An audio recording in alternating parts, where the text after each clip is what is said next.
Hebreos capítulo 4. Libro de Hebreos capítulo 4. Hoy queremos concluir el capítulo 4. Esta sección comienza, estos versículos comienzan una sección en el libro. Vamos a leer los versículos 14 al 16. Dice, por tanto, teniendo un gran sumo sacerdote que traspasó los cielos, Jesús el Hijo de Dios, retengamos nuestra profesión. Porque no tenemos un sumo sacerdote que no pueda compadecerse de nuestras debilidades, sino uno que fue tentado en todo según nuestra semejanza, pero sin pecado. Acerquémonos pues confiadamente al trono de la gracia para alcanzar misericordia y hallar gracia para el oportuno socorro. Steve Henning, el hermano que fuera misionero en Costa Rica, tenía un gran perro, un mastín brasileño. Es un perro grande y temible. El mastín llegó a ser descrito con la siguiente frase: lo que el león es para un gato, así es el mastín comparado con un perro. Es un perro enorme y muy fuerte. Cuando nuestro hermano Henning nos visitó, nos habló de ese perro y describió todas las propiedades del mismo. Es un tipo de perro guardián que se coloca entre cualquier amenaza y su dueño para protegerle. Es muy fiel y es peligroso por su mordida. Cierra y no abre. Cuando yo tuve la oportunidad de visitarle, él me presentó a su perro y con todo ese trasfondo de información, ustedes podían imaginarse el temor que yo tenía de acercarme por los predios de ese animal. Y me decía él, ven conmigo, y si tú estás conmigo, él no te hará nada. Solo no hagas ningún movimiento violento. Su invitación no era muy estimulante realmente, y yo me acerqué y pude ver ese tremendo animal.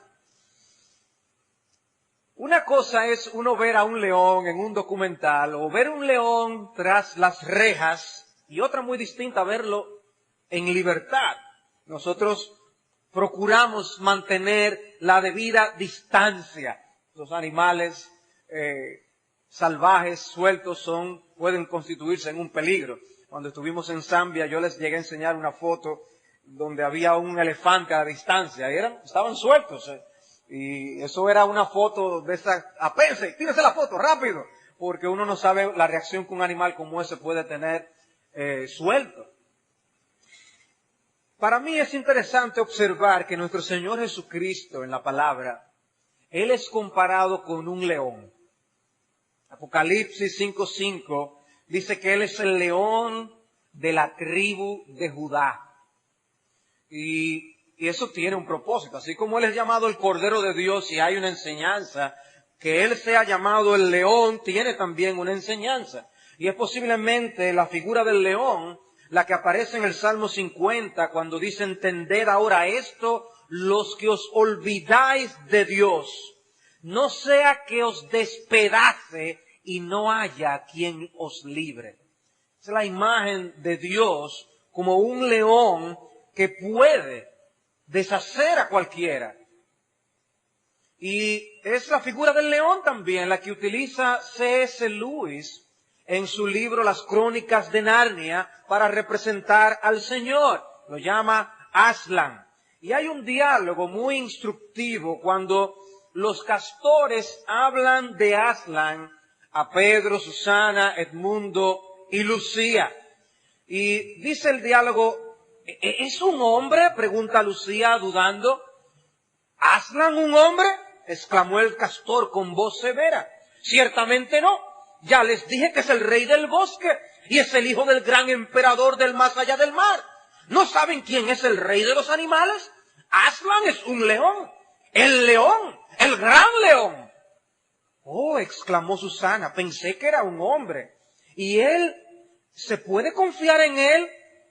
Creo que me sentiré bastante nerviosa al conocer a un león. Así será, cariño, dijo la señora Castora. Eso es lo normal. si hay alguien que pueda presentarse ante Aslan sin que le tiemblen las rodillas, o es más valiente que nadie en el mundo, o es simplemente un tonto. Entonces es peligroso, dijo Lucía. ¿Peligroso?, dijo el castor. ¿No oyeron lo que les dijo la señora Castora? ¿Quién ha dicho algo sobre peligro? Por supuesto que es peligroso, pero es bueno. Es el rey, les aseguro. Estoy deseoso de conocerlo, dijo Pedro, aunque sienta miedo cuando llegue el momento. Nuestro Señor, un león. ¿Y quién quiere acercarse al león? Pero el pasaje que nosotros leímos en el versículo 16 dice, acerquémonos confiadamente al trono de la gracia. Y nos preguntamos, ¿podemos acercarnos así ante el Dios que expulsó a Adán y a Eva del huerto del Edén? Y que colocó ángeles con espadas encendidas para que ellos no regresaran. Podemos tener confianza al acercarnos al Dios que juzgó al mundo con un diluvio por la maldad de los hombres. No es Él el Dios que castigó a Usa cuando tocó el arca del pacto cuando estaba a punto de caerse. Hemos de acercarnos al Dios que ordenó al sumo sacerdote Aarón, el que podía tener acceso a su presencia en el lugar santísimo, que entrara con campanillas que sonaran todo el tiempo que él estuviera allí para no morir. Y él nos dice, acérquense, acercaos. Ese mismo Dios ahora nos invita a acercarnos. Aslan, el león de la tribu de Judá.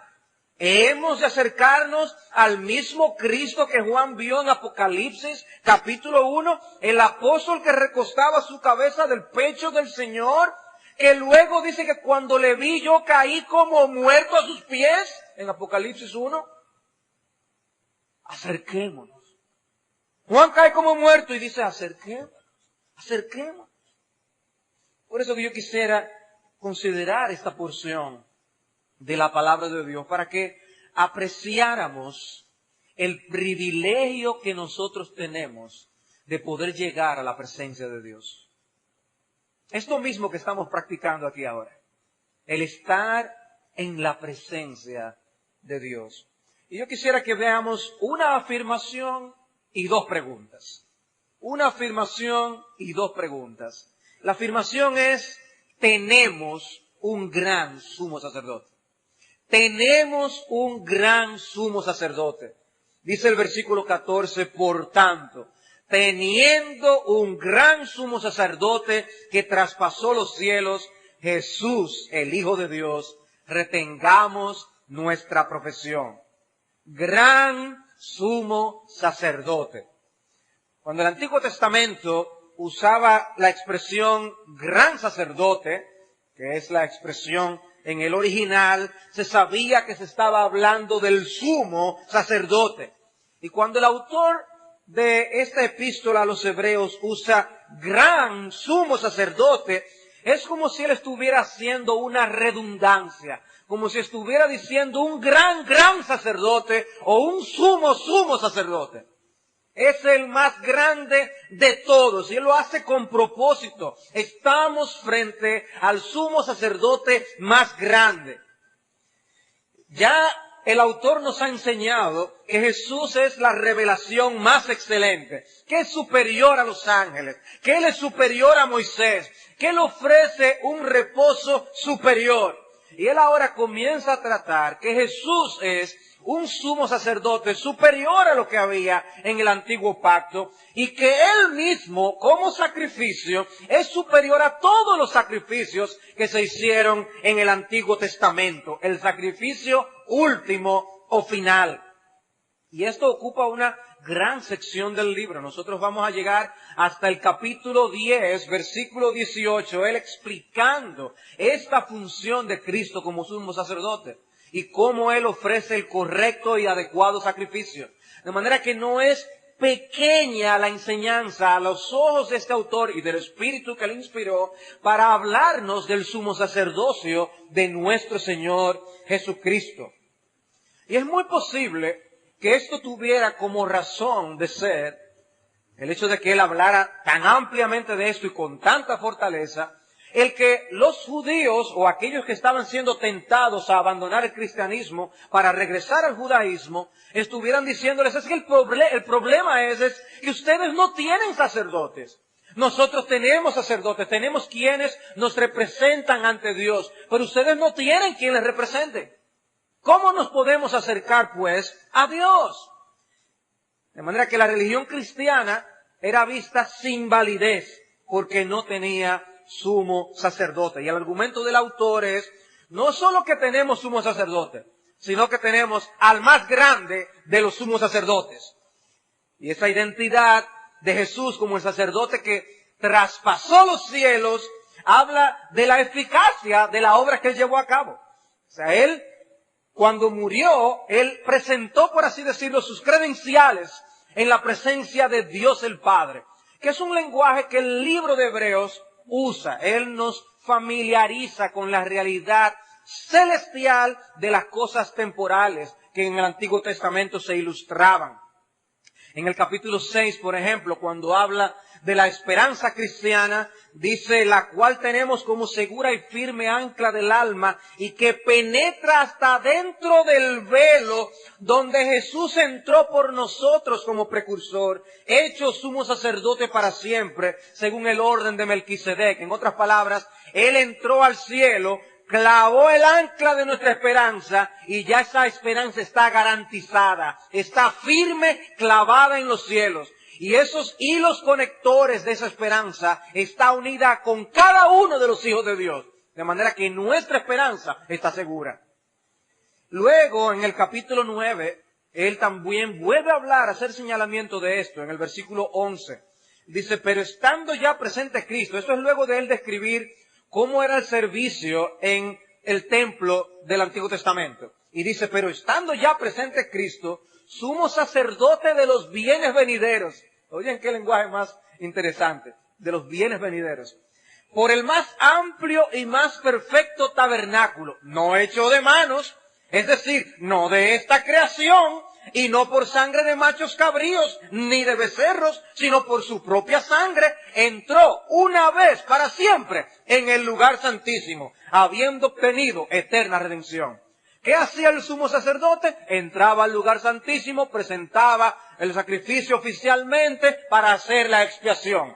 ¿Y qué hace Cristo? Él muere y Él entra al lugar santísimo. ¿Dónde? En la presencia misma de Dios, en el reino de los cielos. Él penetra allí como nuestro gran sumo sacerdote. La enseñanza de que Cristo ascendió a los cielos no es poca cosa, hermanos. Es parte de la obra redentora de Dios. Así como Él murió y resucitó, es importante que Él ascendiera a los cielos. Y allí esté representándonos y siendo nuestro sumo sacerdote por toda la eternidad. Hermanos, a nadie se le podía ocurrir la idea de, déjame ver cómo es eso adentro del lugar santísimo. A nadie se le podía ocurrir de correr el velo para tratar de observar qué es lo que había allí.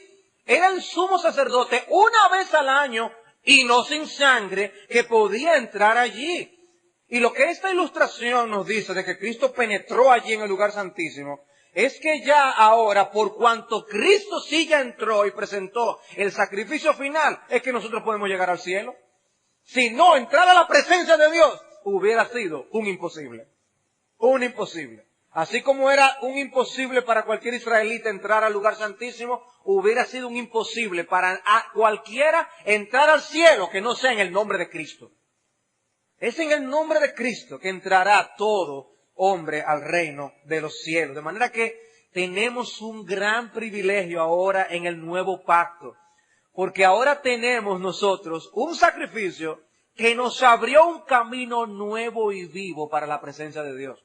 Y así lo presenta el libro de Hebreos, como un grandísimo privilegio. Un privilegio que no tenía el pueblo de Dios anteriormente. Entonces Él ahora es nuestro intercesor, un intercesor vitalicio. Los otros sacerdotes morían y surgía otro. El sacerdocio de Cristo es vitalicio, es para siempre. Nunca cesa. Ya Él es nuestro representante. Y los otros sacerdotes llegaron a ser muchos debido a que por la muerte no podían continuar. Mas este, por cuanto permanece para siempre, tiene un sacerdocio inmutable. Eso dice el capítulo 7. Por lo cual puede también salvar perpetuamente a los que por Él se acercan a Dios, viviendo siempre para interceder por ellos. ¿Ven el privilegio de tener ese sumo sacerdote? Por eso lo que el autor comienza es dándonos una afirmación. Tenemos un gran sumo sacerdote. Tú y yo tenemos un gran sumo sacerdote. Si no entendemos el trasfondo de por qué es necesario ese sumo sacerdote, no vamos a decir amén. Oí uno y fue como medio débil. Amén. Debemos apreciar el privilegio de tener un sumo sacerdote. Pero yo espero seguir argumentando esto y que al final el amén sea un poquito más fuerte. Y yo dije que teníamos una afirmación y dos preguntas. Mi primera pregunta: ¿y qué tipo de sumo sacerdote tenemos?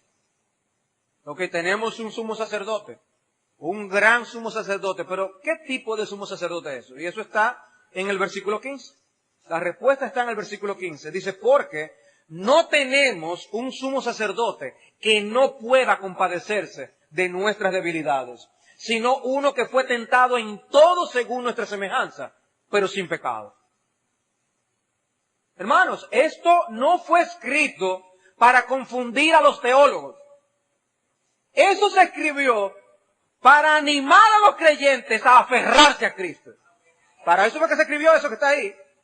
Y ahí dice, no tenemos un sumo sacerdote que no pueda compadecerse de nuestras debilidades, sino uno que fue tentado en todo según nuestra semejanza, pero sin pecado. Y tomos se han escrito de las verdades expresadas en un versículo como este, pero debemos tomar la esencia del asunto. El versículo 15 comienza con un negativo doble. Y los negativos dobles tienen la función de aseverar doblemente lo que se niega. En otras palabras, cuando dice no tenemos un sumo sacerdote que no pueda compadecerse, es una forma enfática de decir, ciertamente tenemos un sumo sacerdote que se compadece. Eso es lo que está diciendo el texto. Y el punto no es mostrar que debido a su encarnación es posible que se compadezca de nosotros, sino afirmar que es imposible que no se compadezca. No es que Él puede, es que es imposible que no lo haga. Nuestro Señor se compadece de nosotros. La compasión es un atributo divino. En otras palabras, porque Dios es Dios, Él es compasivo. Para que Cristo sea compasivo, no es que era necesaria la encarnación en ese sentido. Porque Él es Dios y Él es compasivo. Ahora, como hombre, por lo que padeció, Él se compadece de nosotros con otra dimensión. ¿Ven el punto? Está diciendo, el hecho de que Él también comparta nuestra naturaleza, de que se hizo uno de nosotros, añade un elemento adicional a esa identificación que Él siente con nosotros. Hermanos, estudiar la enseñanza bíblica concerniente a la persona de Cristo tiene sus retos.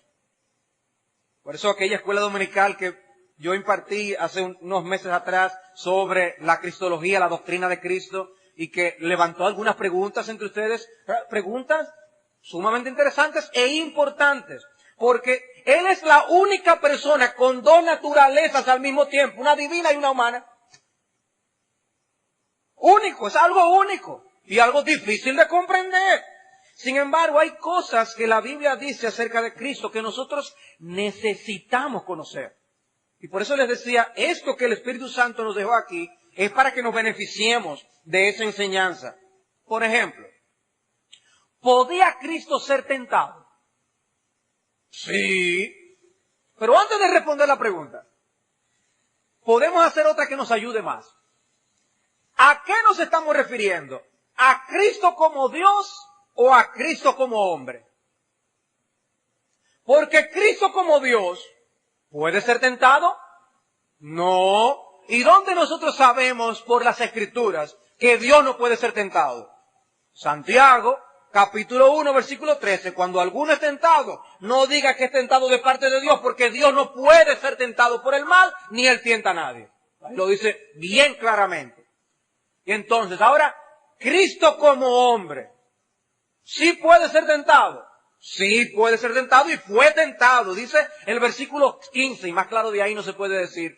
Fue tentado en todo según nuestra semejanza. Ahí lo dice. La Biblia de las Américas dice, fue tentado en todo como nosotros. Como nosotros. Él experimentó nuestras tentaciones. En el capítulo 2, versículo 18, el autor dice, pues en cuanto Él mismo padeció siendo tentado, fue tentado, es poderoso para socorrer a los que son tentados. Él puede ayudarnos. Hay una experiencia que le lleva a identificarse con nosotros. Mateo 4, Lucas 4, nos narran esas ocasiones en que nuestro Señor fue tentado. Ocasiones explícitas que Dios quiso dejarnos en su palabra. Pero sabemos que todo su ministerio fue una tentación. El diablo estaba de continuo buscando acechanza de cómo atraparle, hacerle daño, etcétera, etcétera. Él incitó a la multitud para que le crucificaran. Ahora, una cosa nosotros podemos afirmar. Él fue tentado sin todo el bagaje pecaminoso que nosotros tenemos. Sin todo el bagaje pecaminoso que nosotros llevamos. Quizás podemos decir que su condición es más similar a la que se encontraba Adán antes de la caída. Dice un autor, Adán no era moral y espiritualmente neutral. Era positivamente santo y sin embargo tentable. O sea, positivamente santo en que estaba procurando la santidad, pero era tentable. Y dice, era lo mismo con Jesucristo. Hermanos, es importante que sepamos que la tentación de Adán fue real. Por eso yo creo que eso es uno de los argumentos para entender que la enseñanza de Génesis, de la creación y los primeros capítulos de Génesis, debemos tomarlos con su justo valor, porque así lo interpreta el Nuevo Testamento. La tentación de Adán fue real. Y mi punto entonces, hermanos, es que la tentación de Cristo fue real también. O sea, lo que vivió, experimentó Adán y lo que vivió nuestro Señor Jesucristo fueron experiencias reales de tentación. No debemos pensar que la tentación de Cristo, como si no hubiera sido real, es algo representativo. No, Él fue tentado. Él fue tentado y tuvo victoria. Fue tentado como nosotros. Siempre ganó. Porque su humanidad no fuera diferente, sino que fuera la misma. No estamos diciendo que su tentación no fue real. Participó de lo mismo con nosotros. Él vivió la misma fortaleza de las tentaciones. Y yo, como explicaré en un instante, aún más fuertes. Tenía una naturaleza humana tan real como la de Adán. Ahora, se le añade a nuestro versículo la expresión sin pecado. Sin pecado. Porque Él nunca pecó. Ahora, cuando dice sin pecado, ¿está hablando de la naturaleza divina o de la naturaleza humana? Bueno, de la naturaleza divina siempre ha sido sin pecado, porque Dios no se mezcla con el pecado en absoluto. Cuando está hablando de sin pecado, está usando esa descripción para hablar de Cristo como hombre. Nunca pecó. Nunca pecó. De forma que en cosas en que nosotros hemos caído, nuestro Señor tuvo la victoria. En cosas en que nosotros hemos caído, Él nunca cayó. Él nunca pecó. Él nunca tuvo que pedir perdón. Él nos enseñó a pedir perdón, pero Él nunca tuvo que pedir perdón, porque Él nunca pecó. Entonces, Jesús fue tentado como hombre, porque como Dios no puede ser tentado, pero queremos aclarar que Jesús es nuestro representante como hombre, como Adán lo fue para con nosotros también. En otras palabras, el hecho de que Él como hombre nos representara y tuviera victoria es algo vital, como nos enseña Pablo en Romanos capítulo 5. Jesús es el segundo Adán. El primer Adán fue derrotado. El segundo Adán, que es Cristo, tuvo siempre la victoria por el pecado. Por el primer Adán, condenación a todos los hombres. Por medio del segundo Adán, salvación para el pueblo de Dios. La naturaleza humana de ambos, Adán, Cristo, semejante. Ambos nos representan. Uno nos metió en el lío del pecado, el otro nos saca de él. Romanos capítulo 5. Vamos a leer esta porción. No tratemos yo voy a leer una porción bastante larga, pero no tratemos simplemente de descifrar todos los misterios de este pasaje, porque es considerado por los teólogos uno de los pasajes más difíciles de toda la Escritura. Pero eso no es el punto. Yo quiero llamar la atención a algunos detalles aquí. Versículo 12. Romanos 5:12. Dice, por tanto, como el pecado entró en el mundo por un hombre, y por el pecado la muerte, así la muerte pasó a todos los hombres por cuanto todos pecaron. ¿De qué hombre está hablando ahí? Adán, ¿verdad? Dice que todos nosotros pecamos con Adán. Pues antes de la ley había pecado en el mundo, pero donde no hay ley no se inculpa de pecado. No obstante, reinó la muerte desde Adán hasta Moisés, aún en lo que no pecaron a la manera de la transgresión de Adán, el cual es figura del que había de venir. ¿Quién es ese? Cristo. Pero el don, y llamo la atención a la palabra don ahí, el don, el regalo, no fue como la transgresión, porque si por la transgresión de aquel uno murieron los muchos, ahora noten el lenguaje, abundaron mucho más para los muchos la gracia y el don de Dios por la gracia de un hombre, Jesucristo. Ustedes están notando el lenguaje que se usa aquí. Abundaron mucho más para los muchos la gracia y el don de Dios. ¿Qué manera de expresarlo? Dice, y con el don no sucede como en el caso de aquel uno que pecó, porque ciertamente el juicio vino a causa de un solo pecado para condenación. Pero el don vino a causa de muchas transgresiones para justificación. Pues si por la transgresión de uno solo reinó la muerte, mucho más reinarán en vida por uno solo, Jesucristo. ¿Quiénes? Oigan esto. Los que reciben la abundancia de la gracia y el don de la justicia. Otra vez, quiere hablar de abundancia de gracia y de don.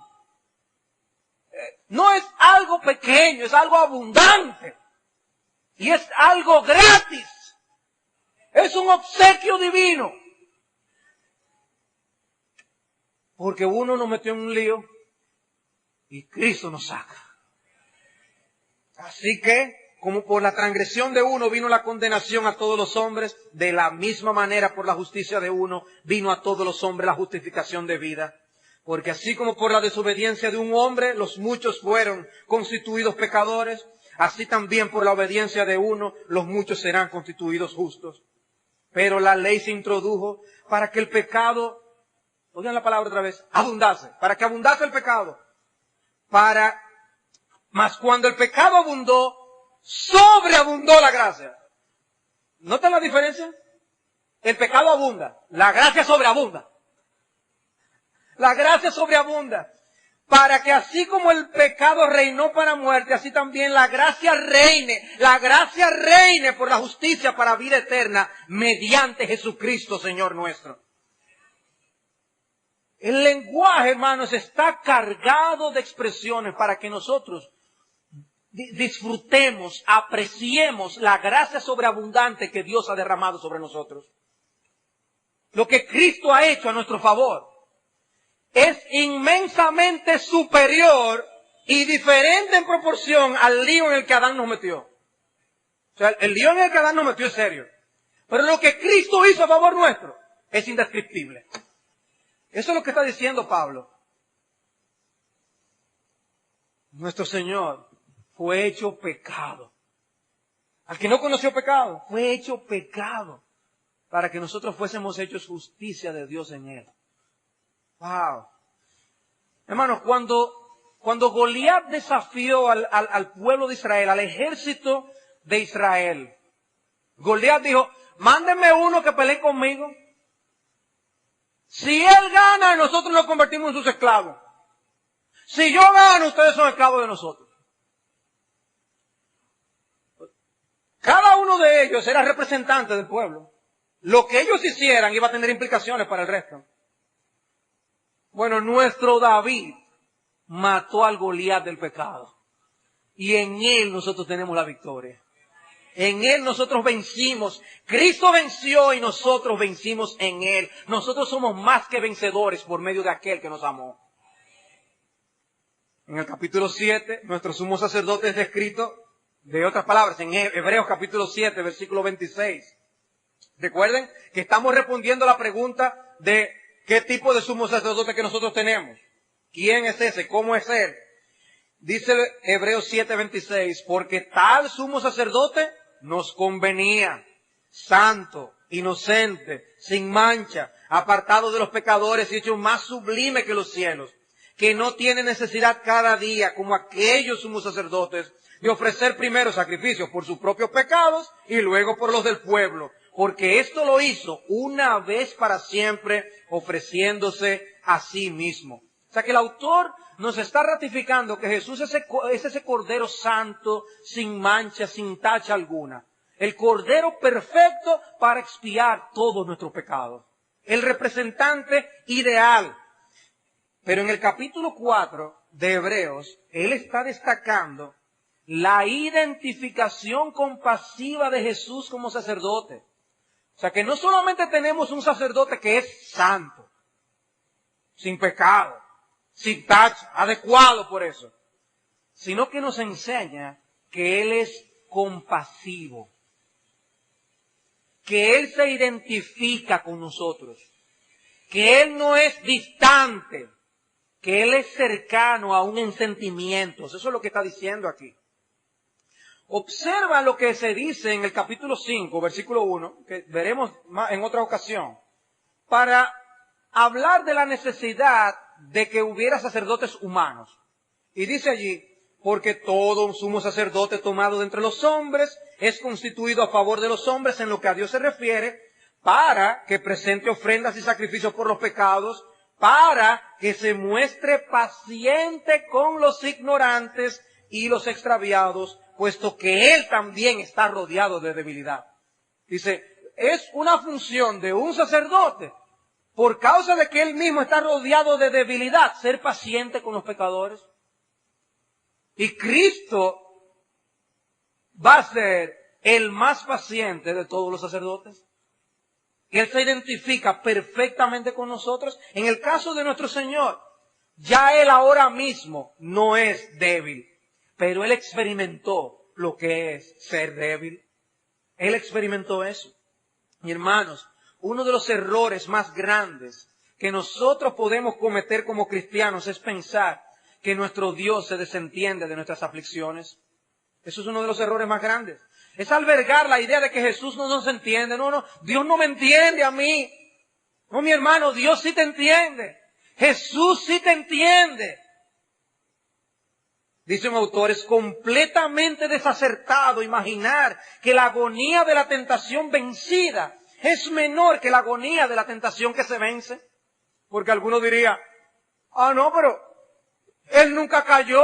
Cristo no sabe lo que es la furia de la tentación, como uno está andando en la calle ahí. Y este autor está diciendo, no. El hecho de que Él haya vencido la tentación no implica que Él enfrentó menos la tentación. Significa que Él enfrentó por más tiempo. Porque a lo mejor alguien aguanta 15 minutos la tentación.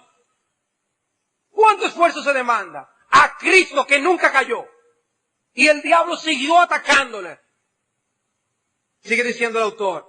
Por el contrario, ceder a la tentación es escapar a su total ferocidad. El diablo nunca tiene que hacer su mayor esfuerzo para asegurar nuestra caída.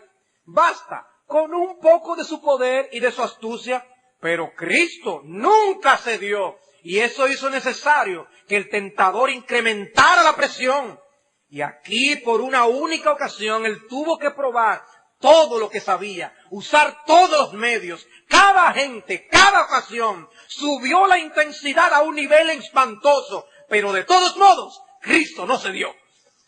¡Qué victoria la de nuestro Señor! Él es nuestro representante, nuestro victorioso Salvador.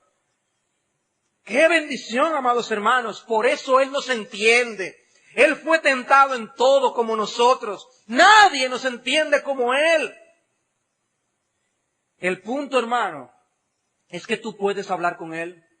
El punto, mi amado hermano, es que Él no solamente nos entiende, Él se compadece de nosotros, Él se identifica, Él se conduele, Él se apiada de nosotros.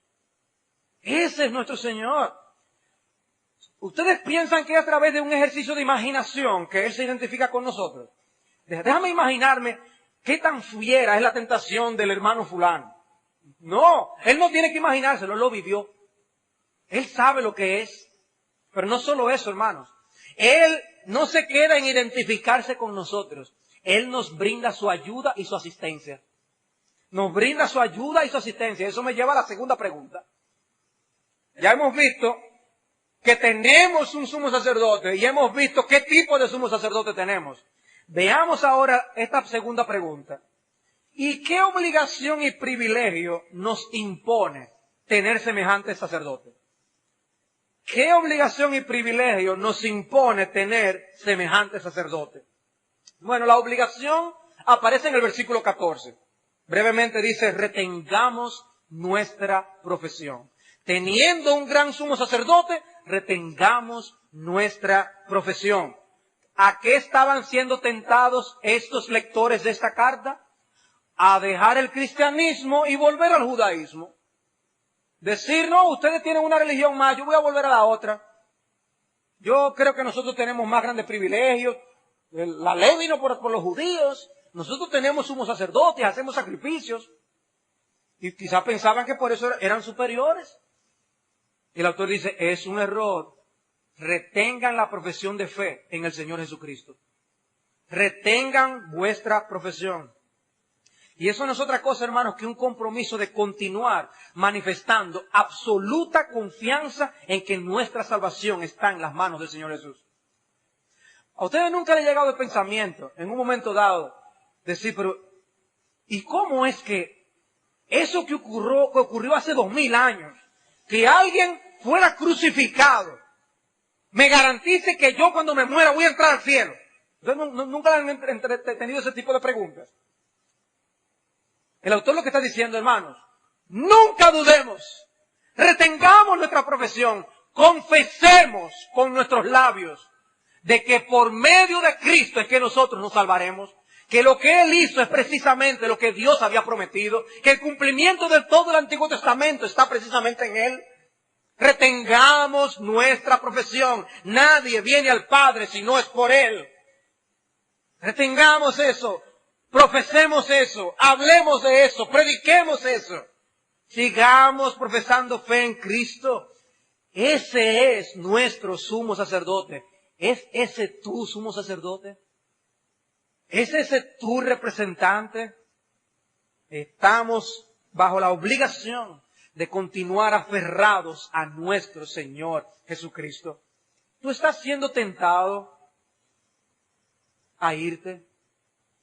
Has sido derrotado y derrotado y derrotado y derrotado. Ya yo no voy a seguir en esto. Yo no voy a seguir la vida cristiana. Y poco a poco has ido albergando la idea de dejar la iglesia y de no decirle a nadie que tú eres cristiano. Si tú haces eso, estás dejando a un lado tu única esperanza. Tu única esperanza es Jesucristo.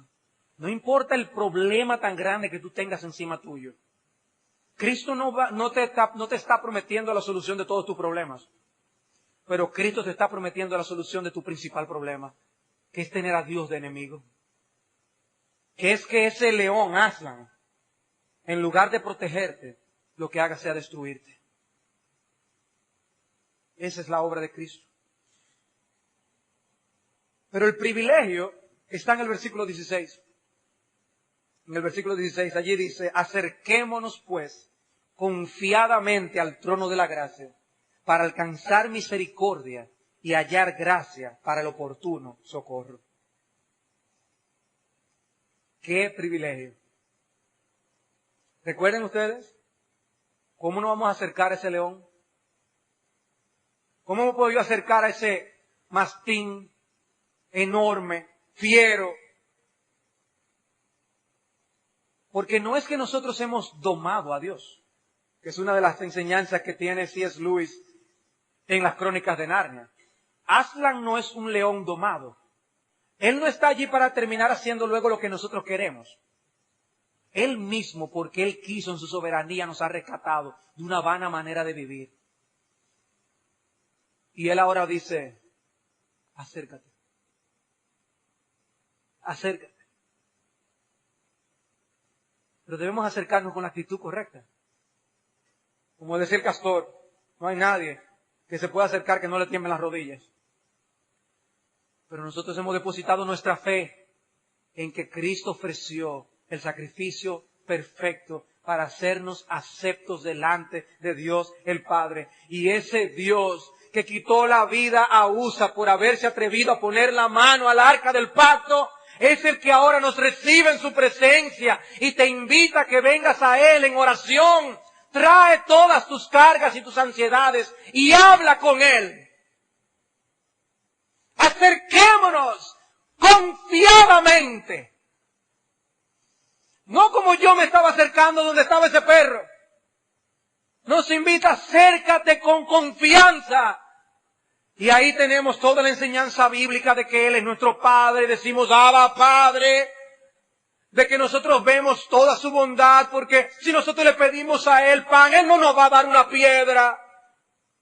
¿Traen a su memoria todas esas enseñanzas, hermanos?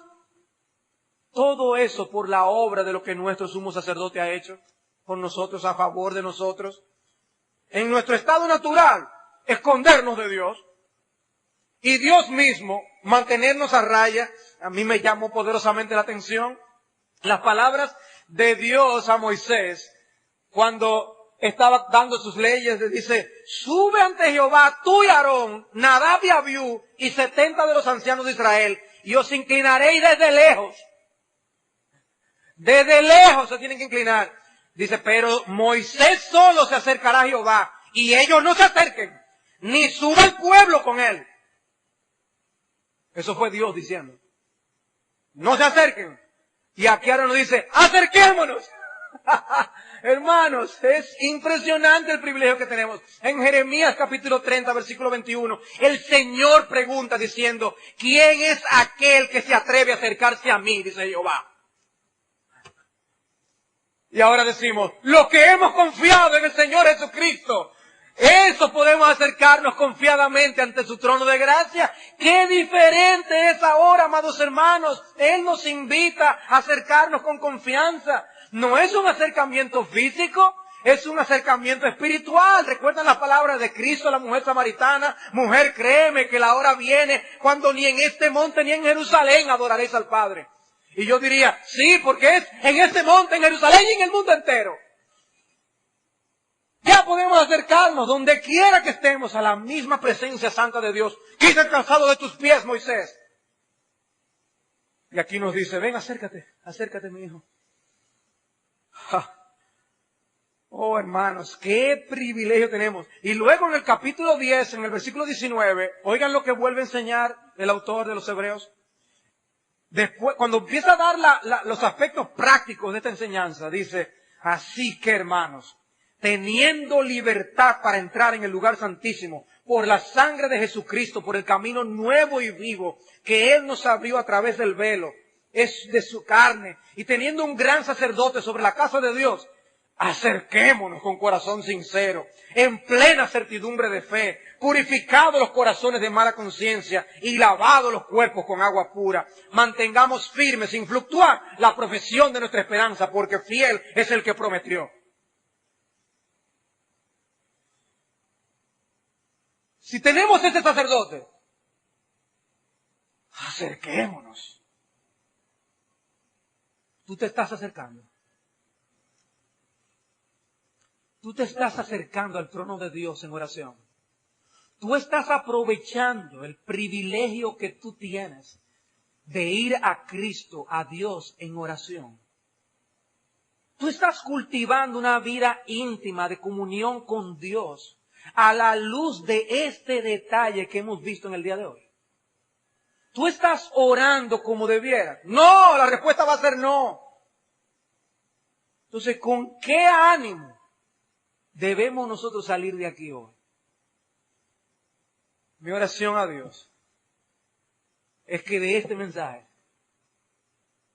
salgan más oraciones hacia la presencia de Dios. Que de este mensaje hayan mejores actitudes de oración en nuestras vidas. Que de este mensaje nosotros sepamos aprovechar oportunidades desperdiciadas para elevar oraciones a la presencia de Dios. Que de este mensaje nuestros hogares invoquen más el nombre del Señor. Que de este mensaje nuestros cultos de oración sean más significativos y nuestra dependencia de Dios más real. Acerquémonos confiadamente.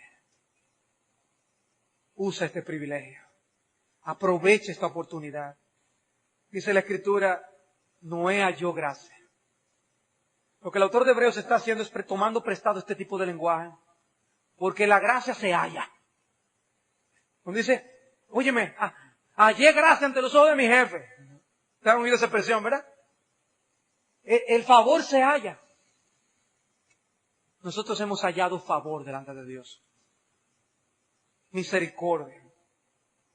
No Noé nada más. No Enoc. No Abraham. Todo el pueblo de Dios ha hallado gracia ante los ojos del Señor. Y tú debes ir más a su presencia. Como resultado de eso, un trono de misericordia. Él entiende el lío en el que tú te has metido. Él entiende todas las corrupciones y la maldad de tu corazón. Él sabe lo que tú has hecho y lo que tú harás por Él. Cristo por eso le dijo a Pedro, tú me vas a negar. Pero no lo desechó. Tuvo misericordia de Pedro como tiene misericordia de nosotros, porque es un trono de gracia y de misericordia.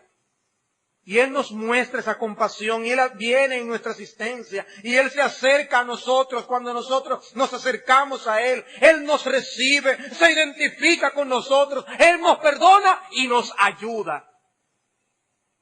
Ese es nuestro Salvador, ese es nuestro sumo sacerdote. No escondas tus debilidades, háblalo con Él, Él la conoce de todas maneras. Tú no estás informándole de cosas, Él lo sabe. Háblale de tu descontento, confiésale tus amarguras, exprésale tus enojos, pídele que Él tenga misericordia de ti. Y hermanos, ¿alguna vez tú has pensado que la ayuda de Dios llegó demasiado tarde? Dice, no, que es una gracia y una misericordia que llega en el momento oportuno. Siempre en el momento oportuno, ni un segundo más ni un segundo menos. Así llega la ayuda de nuestro Dios. Nunca tarde, nunca ninguna situación tuya es insignificante para Él. Él lo siente como si fuera Él mismo. Su trono nunca está cerrado, abierto 24 horas. Ese es nuestro Señor, el trono de gracia que nosotros tenemos. En todo momento, hermano, te despertaste a medianoche, eleva la oración a Dios. Te encontraste con el tapón, eleva la oración a Dios. Oh, que nosotros podamos usar más de este privilegio. Pero para otros que no están en Cristo, este no es un trono de gracia, es un trono de justicia. Y a menos que tú confieses a Cristo y tú pidas perdón por tus pecados, te arrepientas y creas de todo corazón en Jesucristo, será un trono de justicia para ti que te condenará por toda la eternidad. Pero no tiene que ser así. Hoy hay perdón para ti. Hoy confiesa tu pecado. Hoy ve a Cristo. Dice la palabra que Él es amplio en perdonar. Muchos son tus pecados. Si abundaron tus pecados, sobreabundará su gracia. Pruébalo y gustarás la benignidad del Señor. Oh, que Dios tenga misericordia de nosotros hoy mismo, permitiéndonos tener resoluciones nuevas de aprovechar los privilegios que tenemos en el nuevo pacto por medio de Cristo Jesús. Vamos a orar.